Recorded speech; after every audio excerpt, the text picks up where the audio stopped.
नमस्कार मित्रांनो, मी सर्पमित्र आरती. मित्रांनो, आज आपण अशा सापाबद्दल जाणून घेत आहोत जो सगळ्या सापांमधला सगळ्यात जास्त त्याला नटसम्राट म्हटलं तरी चालेल, सगळ्यात जास्त ड्रामेबाज साप म्हणजेच गवत्या भाऊ. हा गवत्या साप आहे मित्रांनो, ज्याला इंग्लिशमध्ये ग्रीन किलबॅक म्हटलं जातं आणि मराठीमध्ये गवत्या म्हणून ओळखलं जातं.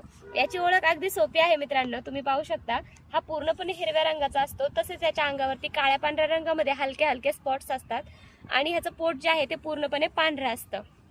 मित्रांनो, हा जो साप आहे ह्याला मी ड्रामेबाज याच्यासाठी म्हटलं की ज्या टायमिंगला हा घाबरतो त्या टायमिंगला बऱ्यापैकी साप पळून जाणं पसंत करतात, पळतात पटकन. पण हा पळत नाही मित्रांनो, तर हा नागासारखा फणा काढल्याची ऍक्टिंग करतो, त्यामुळे ह्याला मी ड्रामेबाज म्हटलं.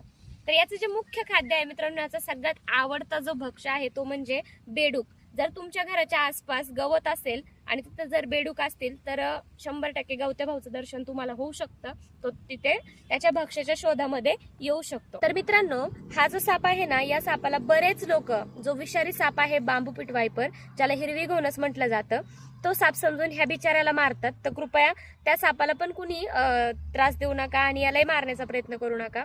गैरसमजापोटी बऱ्याच जणांना असे केसेस होतात की सापाची बाईट होते. ते खूप जास्त आपण स्वतःच्या आगाऊपणामुळेच बऱ्यापैकी ते होतं. कृपया करून सापांपासून लांब.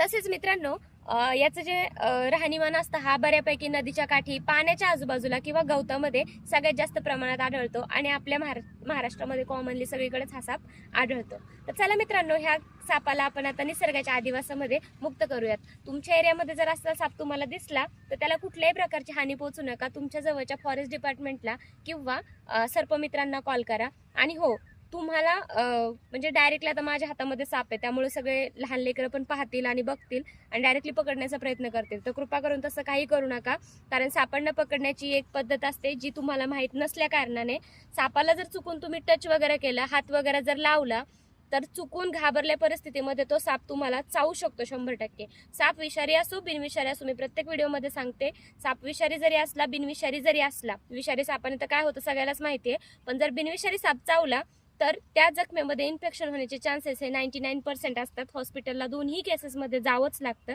त्यामुळं सापांपासून तुम्ही सुरक्षित राहा, म्हणजे तुमच्यापासून साप पण सुरक्षित राहतील. चला, या निसर्गाच्या जीवाला त्याच्या निसर्गामध्ये आपण मुक्त करूया.